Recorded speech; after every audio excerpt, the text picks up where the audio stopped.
Bapak, Ibu, jamaah subuh Masjid Al-Fajar rahimakumullah. Lama kita nggak ketemu ya. Setahun, setengah tahun. Alhamdulillah, segala puji bagi Allah yang telah memperkenankan kita untuk bertemu kembali di majelis ilmu, majelis pengajian ini. Selalu saya sampaikan acaranya sederhana, ya begini saja. Tetapi sebetulnya di mata Allah tidak sederhana. Terbukti Allah di subuh ini selalu mengirimkan para malaikatnya ikut hadir di majelis ilmu ini mendoakan kita. Oleh karena itu senyampang dihadiri para malaikat, saya doakan mudah-mudahan panjenengan semua barokah dan panjang umurnya serta sehat semuanya. Barokah dan berlimpah rezekinya, solih dan solihah anak cucunya, dan semoga segera lunas hutang-hutangnya. Amin. Paling panjang. Ibu bapak yang kami hormati, saya akan mengajak, sudah lama tidak ketemu, tentang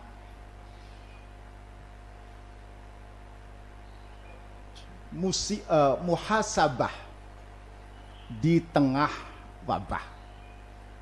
Muhasabah di tengah wabah artinya bagaimana kita melihat musibah ini dengan perspektif kacamata takwa. Kalau perspektif ilmu sering ya, perspektif yang lain sering.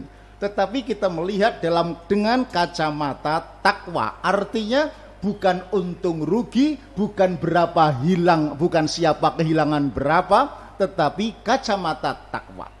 Kalau kita melihatnya dengan kacamata takwa, maka definisi bisa berubah. Maksudnya, apa yang biasa kita sebut musibah, tetapi faktanya dengan musibah ini mampu mengantarkan kita lebih dekat kepada Allah, maka lebih layak itu disebut sebagai anugerah.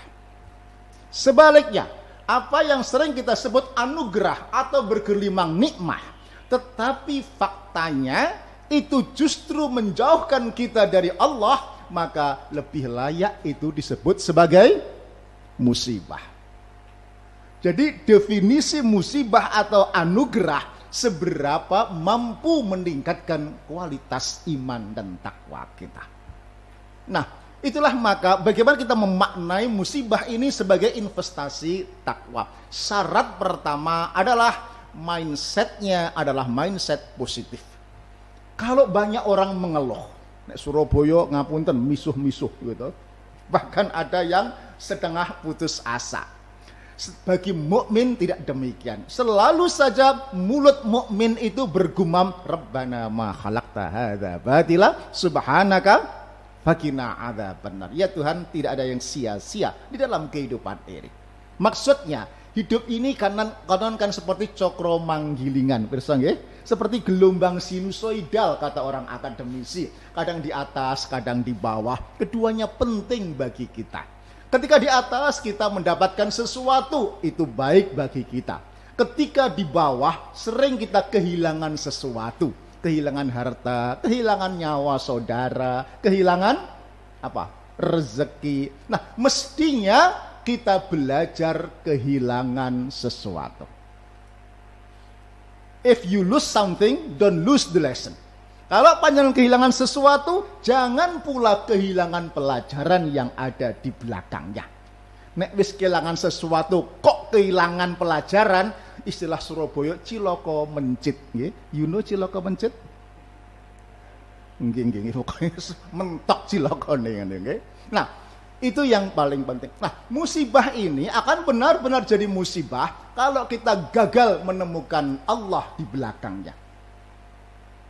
Virus ini tidak hanya memakan kesehatan, menggerus kesehatan kita, tetapi bisa jadi menggerus keimanan kita.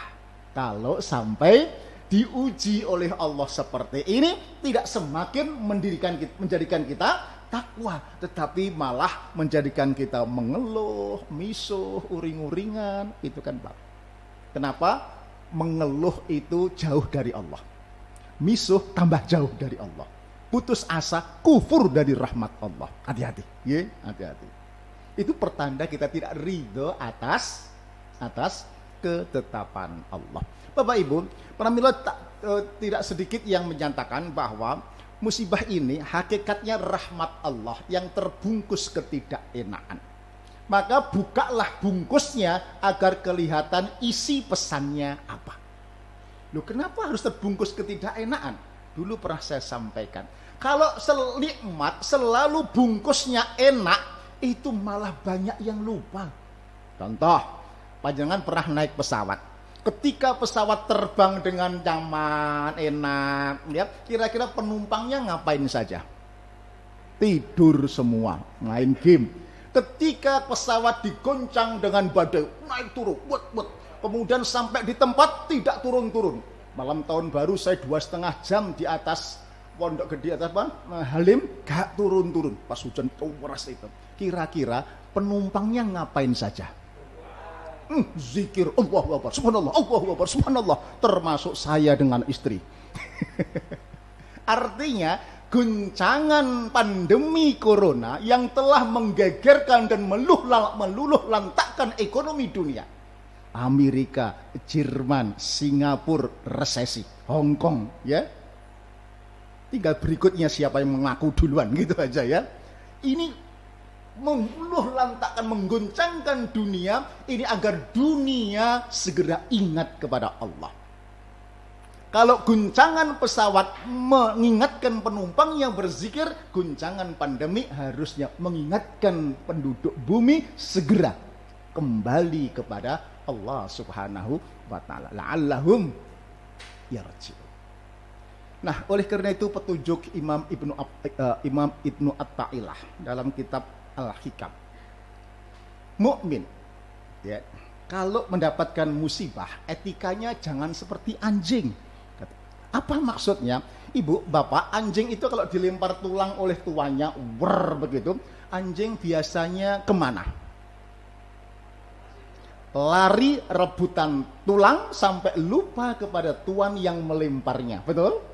Kita ini punya iman, punya akal. Ketika dilempar Allah dengan musibah begitu, jangan meratapi masalah, menghadapi masalah dengan keangkuhan kehebatan akalnya.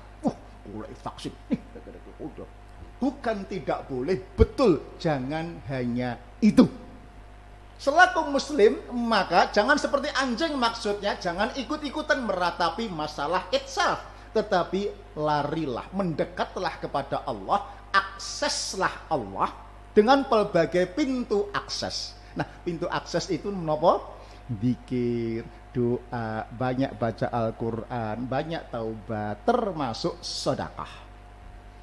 Taubat, sedekah penting, taubat tok gak gawe aksi, ya prosoku gak ketompo nggih.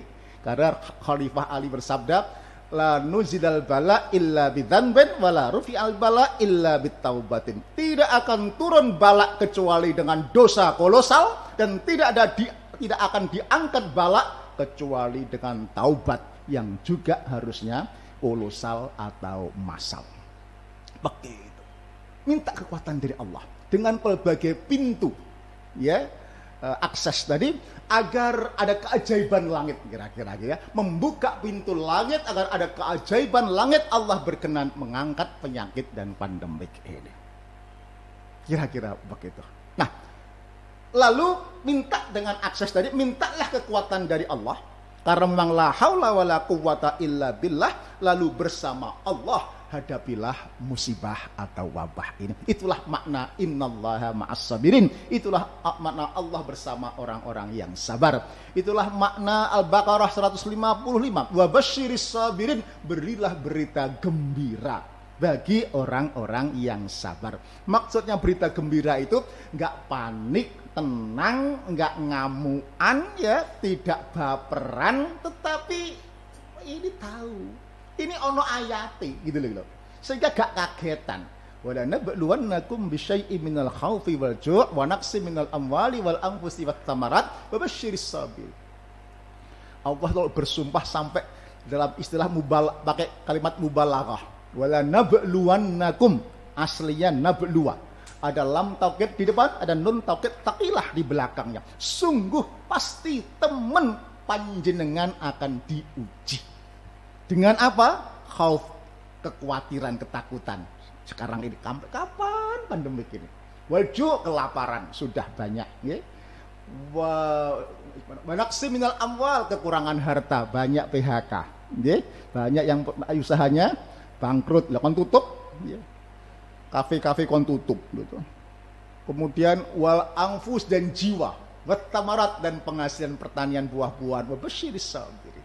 Inilah berita gembira bagi orang-orang yang sabar. Bapak Ibu yang kami hormati, saya yakin Allah tetap bermaksud baik kepada kita semua. Saya bayangkan dunia gaduh dengan pandemik ini, kok saya bayangkan seperti gabah diinteri, ditampah para petani. Niki wong desa napa wong kutha niki? Ketokane asli desa ketokane. Rezekine teng kutha nggih.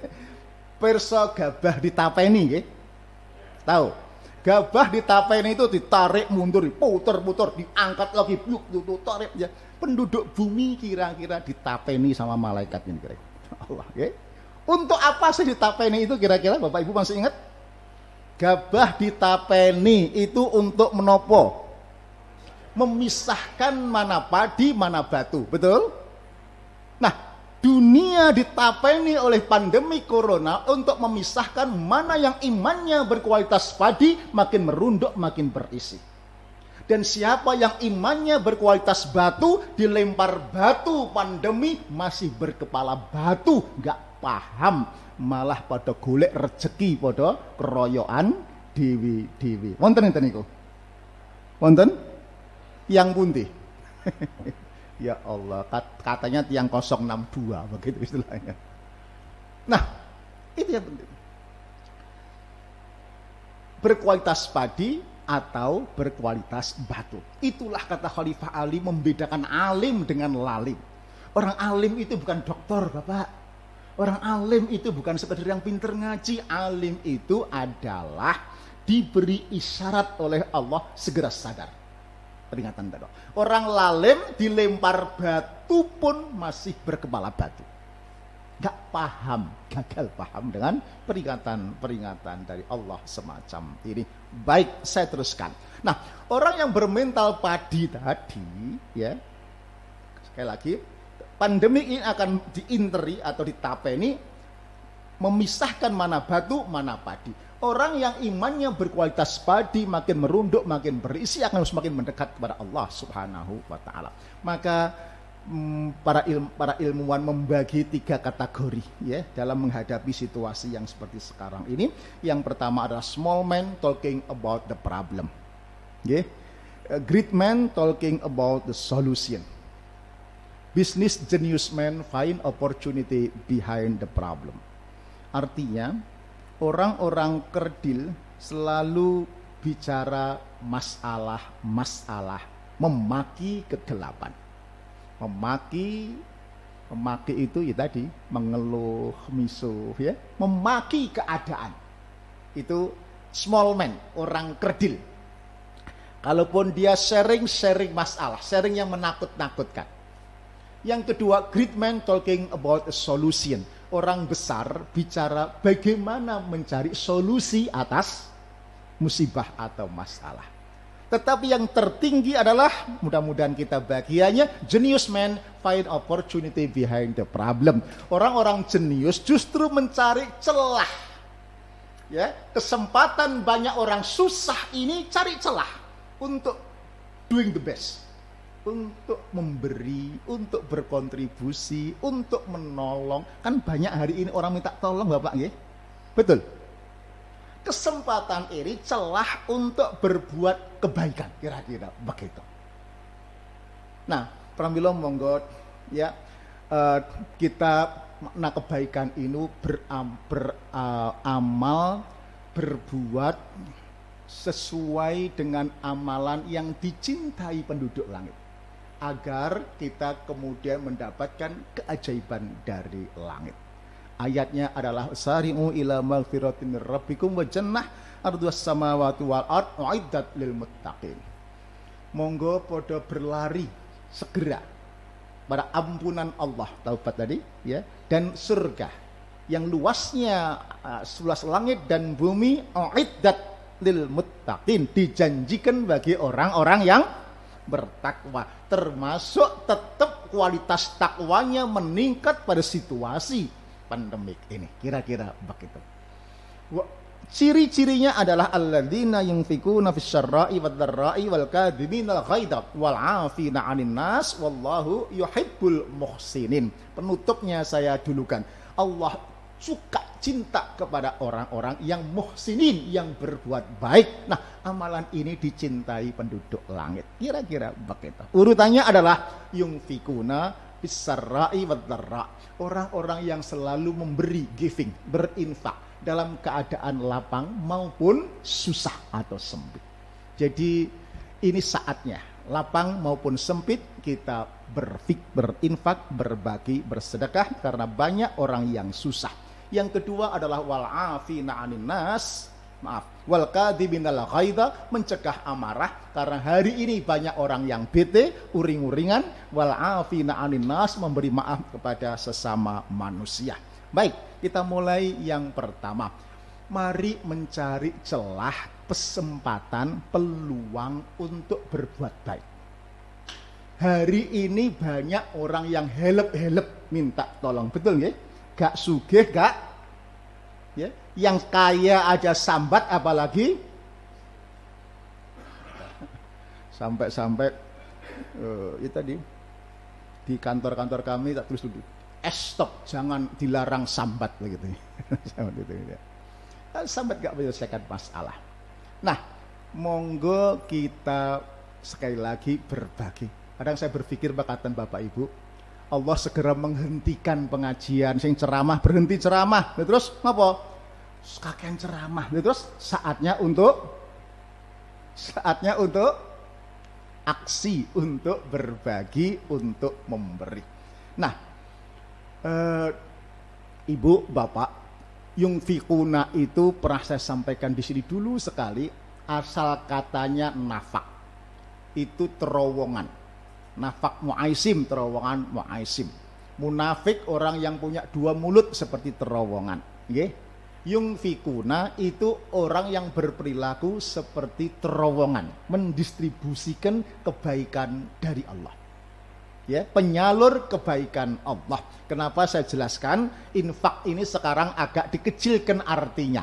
Infak itu identik ngisi kaleng infak, gitu, dengan uang receh yang kita miliki. Padahal sebetulnya yunfikuna itu distributor, bukan eceran. Distributor kebaikan Allah. Sehat kita berkontribusi dengan kesehatan kita, pinter memberi dengan ilmu kita, apalagi kaya memberi dengan kekayaan kita, gak kaya, gak pinter, gak apalagi, kira-kira apa ya? Sempat.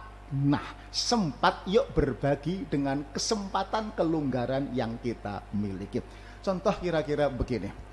Saya coba praktekkan, hasilnya lumayan. Kebetulan Bu, Bapak saya ketua RT, sudah tahu okay? RT saya kecil sih, 60 kakak, tetapi keren. Kerennya itu ada 30 kakak fakir miskin, Kampung Seng namanya. Tetapi keren yang berikutnya ada Jenderal Polisi Bintang 2, Pak Muhammad Iqbal, sekarang Kapolda NTB.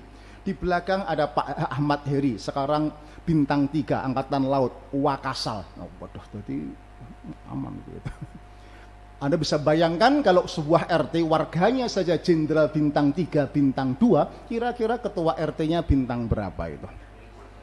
Nah, bintang 7, betul, pusing lah tuan. Oke, guyon ya. Nah, ketika awal PSBB Ramadan, saya minta Bu RT, yaitu istri saya, nih, tolong pastikan tetangga kita tidak ada yang kelaparan selama Ramadan dan PSBB ini. Saya ingat, kalau seseorang mukmin makan kekenyangan atau makan kenyang, tetangga dekatnya, teman dekatnya, kerabat dekatnya kelaparan, maka haram surga untuknya. Nih, pastikan tetangga tidak ada yang kelaparan. Terus buat program bagi sembako. Kalau kita tahu semua macet kan, ya, semua macet awal PSBB tadi. Ramadan ini 3 kali kira-kira. Ya, awal, tengah, akhir Ramadan. Kenapa tidak sekali? Nek kakean sekali nanti dijual tukok nih rokok. Aku khawatir begitu ya. Oke, A 100.000 butuh kira-kira 90 paket selama 1 bulan Ramadan. Istri saya minta jabri kepada orang-orang kaya, RT membuat program ini ya. Monggo siapa berkenan infak sedekah berapa. Dalam waktu 2 hari terkumpul 145 paket. Artinya warga saya cukup untuk makan sampai sebulan setelah Lebaran Idul Fitri atau sampai menjelang Idul Adha bahkan. Ya, artinya dengan itu sederhana. Habis. Dan alhamdulillah 1 RW ada 9 RT kira-kira. RT 1 sampai 8 ada yang terpapar semua. Bukan alhamdulillah ya, tempat saya yang kemudian tidak ada yang terpapar satupun. Kemudian saya jabri lagi, Bapak, alhamdulillah segala puji bagi Allah, RT kita tidak ada yang terpapar. Bukan belum ya, tidak ada yang terpapar. Mari kita bersyukur. Caranya, yuk kita berbagi lagi. Saya ajak lagi untuk membuat paket berikutnya, paket sembako dan paket imun. Saya nggak maksa, yang mau monggo, yang nggak ya nggak apa-apa. Ya. Untuk siapa? Oh di sini nggak ada. Untuk RT-RT yang lain di RW kami yang ya 15 orang harus apa namanya sudah positif ya. Kemudian sisanya 50 orang isolasi mandiri.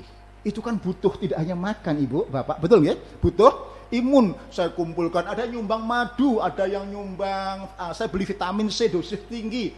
Ada yang nyumbang teh, ada yang nyumbang jeruk nipis untuk dihangatkan, apalagi. Ada yang nyumbang macam-macam pokoknya, ya. Nah, kemudian saya kasih Pak RW untuk dibagikan kepada mereka yang terpapar. Kemudian berikutnya lagi, saya minta RT kita, kelihatannya juga udah habis lagi, butuh lagi, kita beri lagi. Nah, dengan cara seperti itu, saya kira kita sudah berbuat yang terkecil sesuai dengan arahan hadis Nabi. Jangan sampai kita kenyang, tetangga kita kelaparan. Nah, kalau setiap RT, setiap RW, saya dengar, saya ngintip program-program Masjid Al-Fajar dulu sudah seperti itu terus dikembangkan, maka kita tidak perlu memaki pemerintah, tidak perlu ngerasani Pak pemerintah, kota, gubernur, ya, udahlah. Pemerintah juga duit, program pirang triliun itu boleh utang-utangan ya. Gitu. Karena itu, yuk kita lakukan apa yang bisa kita lakukan sendiri. Insya Allah akan bermanfaat. Yang kedua, wal kadhiminal ghaidha wal 'afina 'anil nas, jadi satu saja, yaitu menahan, mencegah amarah karena memaafkan sesama manusia. Bapak Ibu yang kami hormati, ketika krisis seperti sekarang ini banyak orang yang uring-uringan, nggih. Marah, ngamuk. Jangankan marah ngamuk, lebih parah dari itu merampok, mencuri, apalagi ya. Itu kan mulai banyak ya. Paling ringan di rumah kita karena work from home, bapak kerja di rumah, mending kalau work from home kerja di rumah. Dan nganggur di rumah. Ya, wis nganggur, rokok gak mari, dulu begitu ya. Anaknya di rumah, learn from home. Nggih. Anaknya ning omah learn from home, gadgetnya cuma 1 atau 2 rebutan. Sitok anak SD, SMP, anak SMA ya, rebutan mae wis uring-uringan gitu. Mari uring-uringan harus mendampingi 3 anak apa? Ngajari, mendampingi, belajar ya, learn from home. Betul ibu-ibu? Sing guyu-guyu kita air pengalaman itu gitu. Yang SD minta diajari matematika, persamaan dan pertidaksamaan. Aduh pusing nak. SMP minta diajari sin, kos, tangan, kotangan, mae lupa. Yang ingat cuman fungsi kotangan katanya begitu. Kemudian diajari minta integral tumpuk 3 yang SMA, tambah pusing maknya lagi ya. Ya Allah nak dulu sih mama pernah belajar, tapi dulu nggak bisa, sekarang lupa katanya begitu. Nah seperti itu, kemudian suaminya nggak punya empati, anaknya ngeributi, ngerepoti, kira-kira yang terjadi apa? Nguring-nguringan, ngamuk.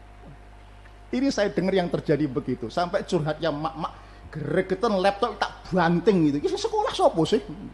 Anakku apa bambok itu? Lali nih anak dhewe sing sekolah itu, ya Allah.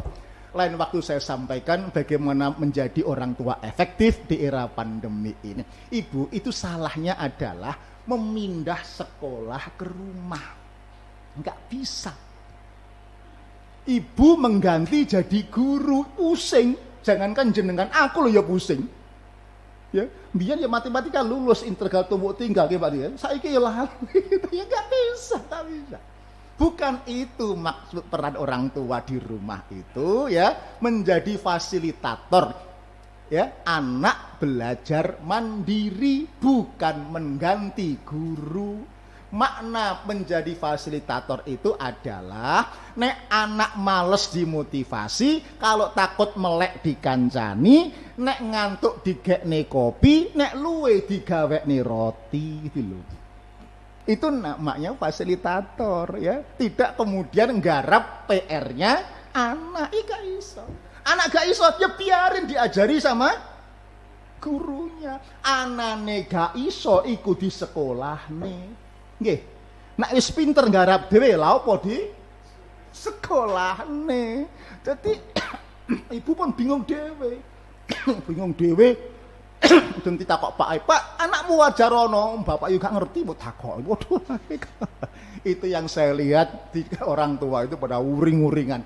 Karena itu saya mengasuh banyak webinar Zoom soal sekolah keluarga, rata-rata pada pusing ya.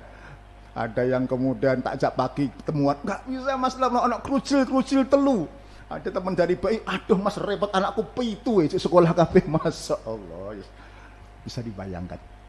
Monggo kita berempati agar kemudian kita tidak menjadi ngamuan, suka marah ya. Sekarang sudah nang omah kabeh, rezeki ini berkurang nggih.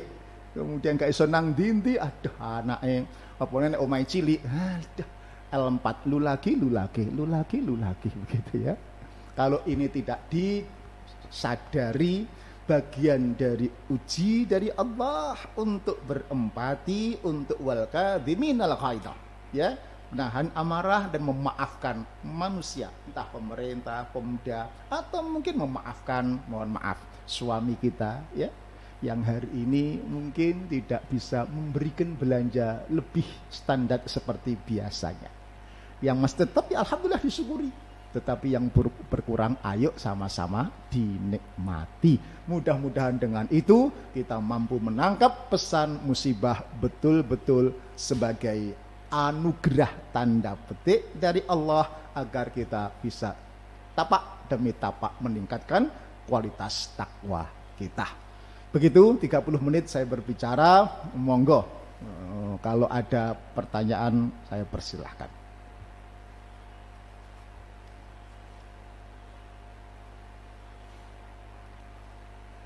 Cakap ya? Baik.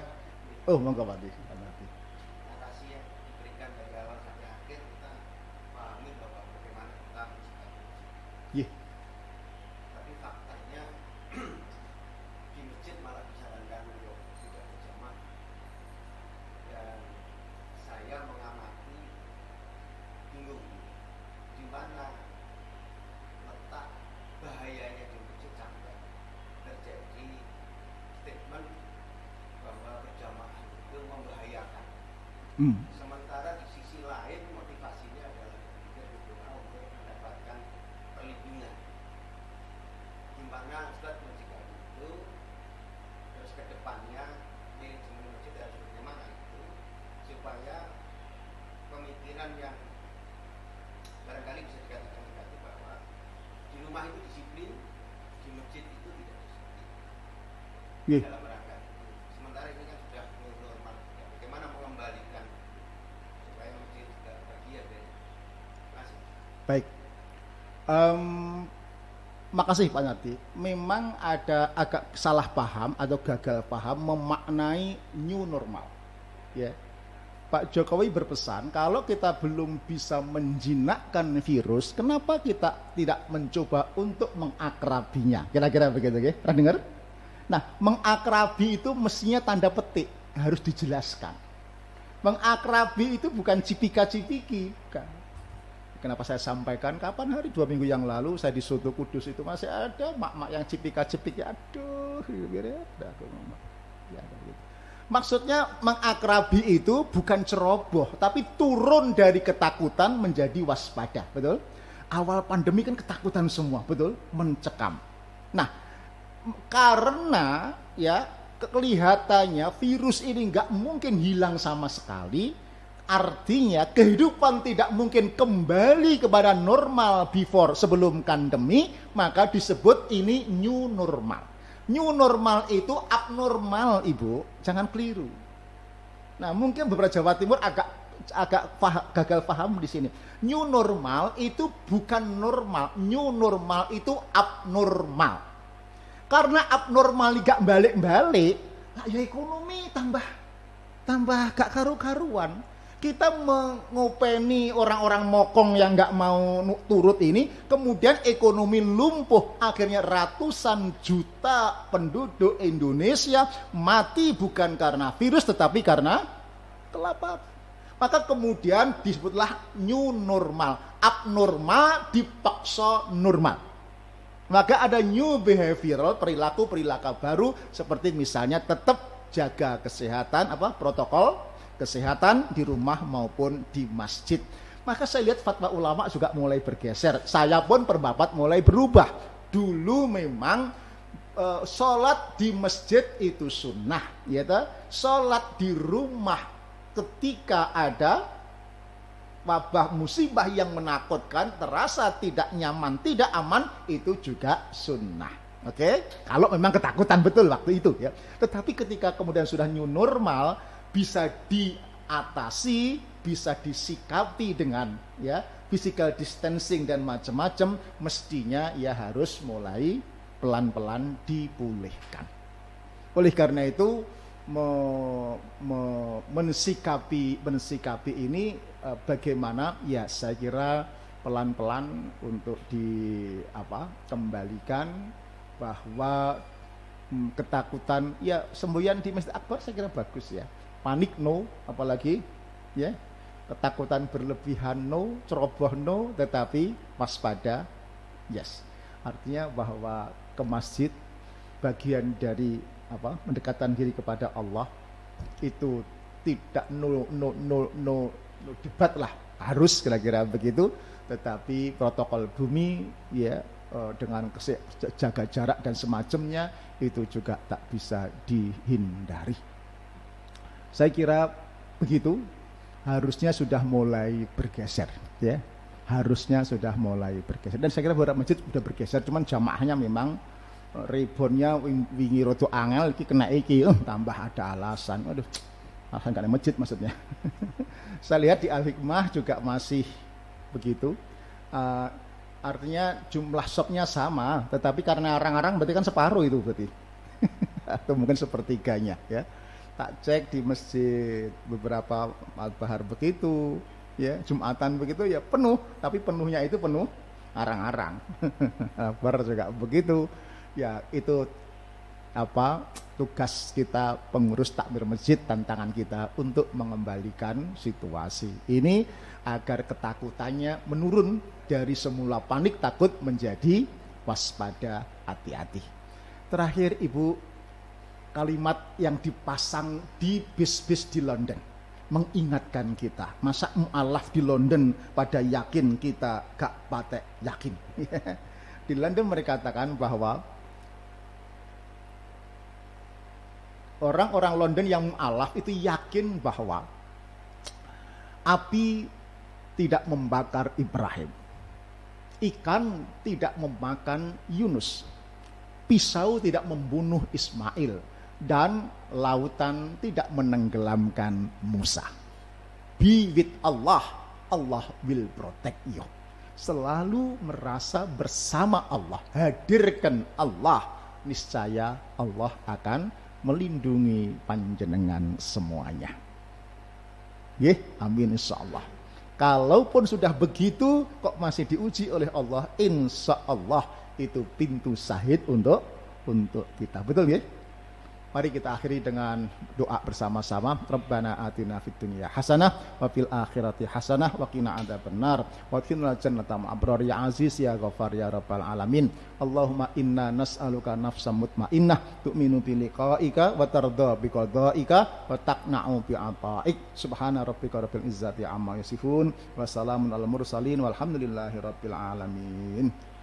Akhiri dengan doa kafat majelis. Subhanaka wa bihamdika la ilaha illa anta nastaghfiruka wa na'udzu billaik. Assalamualaikum warahmatullahi wabarakatuh.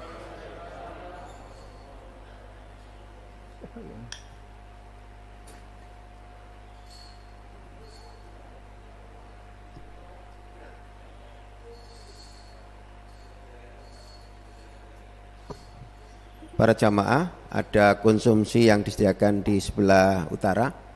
Monggo dinikmati sambil menunggu waktu duha. Silakan bisa di